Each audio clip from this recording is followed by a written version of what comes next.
devil was at all times opposing the people of God actively and exalting the wicked. This is our faith. Do we believe in Immaculate Conception, a pre-incarnate Christ? Do we believe God in flesh, a talking donkey, parting the Red Sea? We're not living like Jesus. Why are people leaving the church? Because we're not taking care of one another. We're not loving one another. We're turning men into pacifists. We're turning men into cowards. I spent a lot of time thinking about this purpose thing because that's what upset me. Whether you're even a Christian and you're not living the way that you're supposed to live, or you're thinking about a relationship with the God of the universe, everybody's trying to be inclusive. All the big churches, like, well, we've got a school now, we've got men's groups and women's groups and kids groups, and we're bringing it all in and putting it all on this table. At all times, he's trying to destroy what you're doing. If you're moving with God, if you're working for God, if you're not afraid, you're just left alone.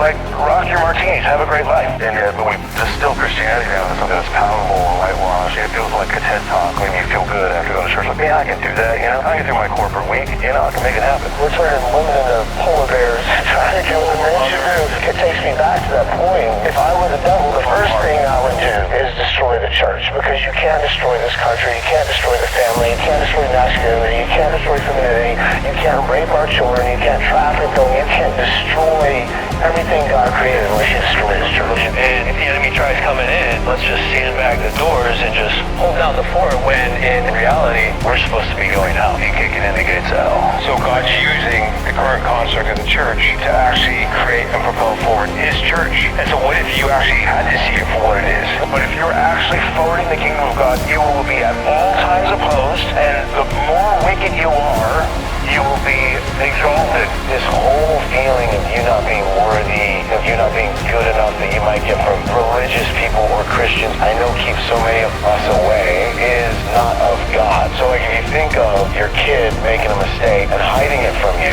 and you've been on the planet 20, 30 years longer than him, and you're like, yo, just talk to me about the thing. We allow this shame to keep us away from the God of the universe who can freaking help us blossom into the men we're created to be.